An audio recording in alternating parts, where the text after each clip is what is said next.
तो सामने बेरा है कि पीछे ही पवन सिंह और अंजलि राघव की एक क्लिप बहुत वायरल हुई थी, जिसमें पवन सिंह पर गलत छेड़छाड़ के आरोप लगे थे। उस क्लिप में पवन सिंह अंजलि राघव ने गलत तरीके से टच करे था। अगर तुमने यह क्लिप ना देखी हो तो देखो। एक बार बोल तो दिया करो। राम राम। रुक रुक, कुछ लगा है? हटाओ हाथ। अरे हाथ हटाओ। अरे यार हाथ हटाओ ना भैया। ठीक। इसके बाद पवन सिंह ने सबसे माफी मांग ली थी और ये मैटर क्लोज हो गया था।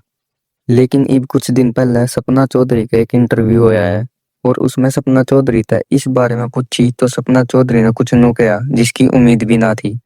हम एक बार उस इंटरव्यू की यह क्लिप देखो। एक बड़ा फेमस एक कंट्रोवर्सी हुई थी। आपके हरियाणा की कोई डांसर थी, भोजपुरी सिनेमा के एक बड़े फेमस एक्टर हैं। कुछ लगा था या उन्होंने क्या किया, उनका नजरिया इंटेंशन अलग था। एक्ट्रेस ने बाद में बहुत सारे वीडियो डाले, हालांकि इनिशियली शी वाज स्माइलिंग। कैसे देखते उस कंट्रोवर्सी को आप? मैं तो कैसे भी नहीं देखती। मेरे को उन एक्ट्रेस ने बाद में बहुत विरोध किया। बाद में विरोध किया, वो गलत था। तुरंत करना चाहिए था, ऑन द स्पॉट। आप ये कह के पीछे नहीं हट सकते कि वो वहाँ के फेमस हैं। मैंने देखा था वीडियो, ऑफ कोर्स देखा था कि वो वहाँ फेमस है, पब्लिक उनकी थी। नहीं, आप ऐसे नहीं कर सकते। आपको कोई चीज़ नहीं पसंद, आप तुरंत बोलो ना, नो नहीं। तो इसके दो मायने निकाले गए। एक ये था कि वहां पे आप सहज थे, बाद में सोशल जब रिएक्शन आए तो आप असहज हो गए। हाँ, कई बार ऐसा हो जाता है कि भाई हमें डर लग रहा है, हम उस वक्त नहीं बोल सकते, लेकिन वही तो गलत है। आपको तुरंत बोलना चाहिए कि नहीं, आप ऐसा नहीं कर सकते। आपको नहीं अच्छा लग रहा, आप तुरंत मना कीजिए। वो किसी भी चीज़ के लिए हो, आप तुरंत ना कीजिए। आपका इंटरेस्ट है भोजपुरी सिनेमा में? हाँ, मैंने गाने किए हैं। मैंने पवन सिंह के साथ भी गाना किया है, खेसारी लाल के साथ भी गाना किया है। कैसा एक्सपीरियंस था पवन के साथ? मेरे साथ तो बहुत अच्छा था, बढ़िया। मैंने तो जब हमने गाना किया तो मैंने उनको ऑन द स्पॉट बोला था कि मुझे ये 2-3 लाइनें गाने में नहीं चाहिए, तो उन्होंने तुरंत बदली। तुरंत का मतलब तुरंत। उन्होंने बोला काट देते हैं और अभी के अभी डब करवा के नया मंगवाते हैं, तो उन्होंने तुरंत बदल दिया। मेरे साथ तो अच्छा एक्सपीरियंस रहा, मेरे को तो कुछ नहीं बोला जितना, और बहुत बढ़िया काम किया। ऐसे केसारी भी बहुत बढ़िया काम किया। तो पवन केसारी में आपको जरा किसी गाने पसंद है? पवन में से और केसारी में से किसके गाने पसंद? देखिए, पवन को आप ओजी बोल सकते हैं। पवन ने स्टार्ट किया है ना, भोजपुरी सिनेमा पवन ने बनाया है, और केसारी उन्हीं की लीग में आगे आए हैं। वो चलन उन्होंने अच्छा किया है ना। तो दोनों अपनी अपनी जगह है। फिर भी मेरे दोनों मित्र हैं, दोनों के फैंस आपस में खूब लड़ते हैं, झगड़ते हैं, तो मुझे बड़ा मजा आता है सवाल पूछने में। अच्छा नहीं, दोनों मेरे अच्छे मित्र हैं। हाँ, हाँ। जैसे अभी आप पवन को ओजी बोल सकते हैं। Okay, better dancer? Better dancer आप केसारी को बोल सकते हैं। केसारी भाई कवर्ड इट। हाँ, केसारी बेटर डांसर, क्योंकि मैंने जो गाने किए हैं, जैसे पवन सर के साथ जो हमने गाने किए हैं, उसमें डांस कम रखा गया, और जो मैंने केसारी के साथ किए, केसारी के साथ प्रॉपर डांस में किए हैं, क्योंकि आगे से भी तो वैसा ही मिलना चाहिए ना। और यस, पवन को आप ओजी बोल सकते हैं। okay. और वो रहेंगे। तो ये जो इंसिडेंट पूरा हुआ था, या इसका ओवरऑल नजरिया क्या आपका? कि आपने काम भी किया है, एक महिला है, दोनों को लेकर एक ओवरऑल आपका नजरिया, क्योंकि पवन ने अपनी एक फोटो डाली थी जिसमें इंडायरेक्टली कहना चाह रहे थे कि देखिए, मुझे लगता है ना कि भोजपुरी इंडस्ट्री में जब मैं जैसे काफी लड़कियों को सुनती हूँ, या काफी लड़कियां जब मुझे मिलती है, बताती है, तो लड़कियां सेफ फील नहीं करती, लेकिन उनको काम करना है ना। अभी आप अंजलि की बात करेंगे तो अंजलि ने गाना किया होगा, अंजलि प्रमोशन के लिए गई थी, लेकिन मैं अंजलि की ये नहीं बोलती। मैं अंजलि, हाँ, नर्वस हो सकती है उस टाइम पे, या अंजलि को ऐसा लगता है कि ये सही टाइम नहीं है, लेकिन अंजलि ये भूल गई कि मैं लड़की तो हूं। उसको कुछ नहीं पसंद आया तो उसको तुरंत ये बोल देना चाहिए कि प्लीज आप ये मत कीजिए, मुझे अच्छा नहीं लग रहा, और माइक लेके बोलना चाहिए। क्योंकि अगर मैं वहां होती तो मैं यही करती। अब वो उसकी क्या सिचुएशन थी, वो अंजलि बेटर जानती है, मैं नहीं जानती, ठीक है ना। लेकिन मैं ओवरऑल अगर देखूं तो भोजपुरी सिनेमा में आप बोल सकते हैं कि पुरुषों का ही और अब अंजलि राघव भी चुप बैठने वाली में ना है। उसने अपने इंटरव्यू में सपना चौधरी का रिप्लाई दिया है और न्यू भी बताया है कि इसी छेड़छाड़ सपना चौधरी के लिए भी हुई थी और बहुत इल्जाम भी लगाए हैं। देखो अंजलि ने क्या किया है। सपना मैडम के हमने 2-3 इंटरव्यू देखे हैं, तो उन्होंने आपके बारे में, वो पवन सिंह वाला जो इंसिडेंस हुआ था उसके बारे में बोला है कि उनको ऑन द स्पॉट बोलना चाहिए था, एक्शन लेना चाहिए था। बाद में विरोध किया, वो गलत था। तुरंत करना चाहिए था। आप ये कह के पीछे नहीं हट सकते कि वो वहाँ के फेमस हैं, पब्लिक उनकी थी। आपको कोई चीज़ नहीं पसंद, आप तुरंत बोलो ना। शायद उन्होंने या तो मेरी ढंग से वो देखी नहीं होगी वीडियो जो मैंने डाली थी अपने इंस्टा पे, और उनके साथ स्टेज पे इतने बार बदतमीजी हुई है, उन्होंने तुरंत नो क्यों नहीं बोला?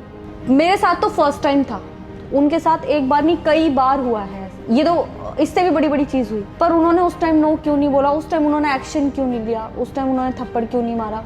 मैं तो फिर भी मेरे लिए अनएक्सपेक्टेड था, बिल्कुल भी मेरे, और मेरा ध्यान, मेरा फोकस सारा पब्लिक पे था।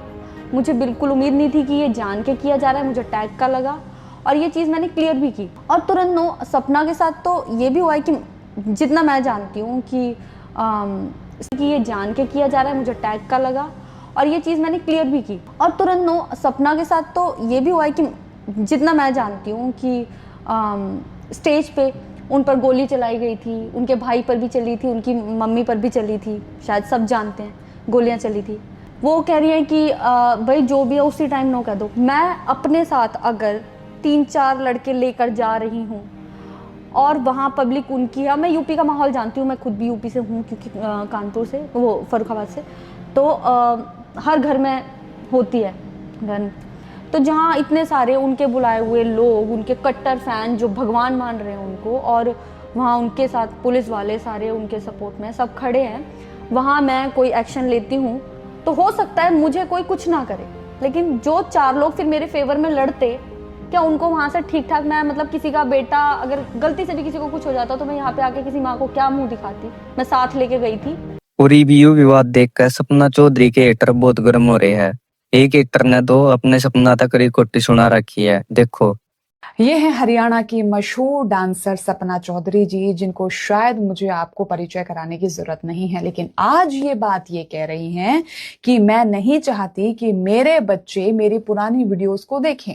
क्यों ना देखें भाई? अगर ये आपने तो कई बार मंच पर बहुत ही खुले में स्वीकार किया है ना, ये मेरा काम है, ये मेरी पूजा है। आज ऐसा क्या हो गया? क्यों आज आप अपने बच्चों को तो वीडियो नहीं दिखाना चाहती, लेकिन जब दूसरों के बच्चों के साथ आपने मंच पर वो डांस किया, दूसरों के बच्चे देखते थे, तब तो आपने इस बात पर आपत्ति नहीं जताई कि जब तक बच्चे स्टेज से नहीं जाएंगे मैं डांस नहीं करूंगी। आज ऐसा क्या हो गया? आज यानी कि आप खुद मानते हैं ना कि आपने अश्लीलता परोसी है बाजार में जा जाकर, मंचों पर जा जाकर, जिसका कहीं ना कहीं खामियाजा हमारी जो यंग जनरेशन है उसको भी भोगना पड़ेगा। और शायद वो आपसे इन्फ्लुएंस भी हुए होंगे, आपको देखकर वो शायद मैं किन शब्दों का इस्तेमाल करूं। तो सपना जी, अगर आप अपने गिरेबान में आज झांक कर देख रही हैं ना, तो दूसरों के भी आपको गिरेबान में झांक कर देखना चाहिए था कि दूसरों के भी बच्चे हैं, उनकी भी पीढ़ियां हैं, उन्हें भी वही संस्कार देने हैं जो आपको अपने बच्चों को देने हैं। तो मैं यहाँ पर सब लोगों से ये कहना चाहूंगी कि अपने बच्चों को सही राह देने का काम हम लोगों का है, बेशक उनका पेच शुरू से हमें टाइट करना पड़े। ये सपना चौधरी जैसे बहुत सारे आएंगे और बहुत सारे जाएंगे, और अभी भी अश्लीलता लगातार परोसी जा रही है। अब ये हमारी जिम्मेदारी है कि हम ये ध्यान दें कि हम अपने बच्चों को क्या परोसना चाहते हैं। ये लोग तो लेकर निकल लेंगे, या नहीं तो विदेश निकल लेंगे, इनका कुछ नहीं जाने वाला, लेकिन हमारी चीजें ये काट कर रख देंगे। हमने के लाग गए इस मामले में कौन सही है, हम किसके फैन हो, कमेंट कर दियो। आज की वीडियो में बस इतना ही, मिलते हैं अगली वीडियो में, तब तक के लिए जय हरियाणा जय हरियाणवी।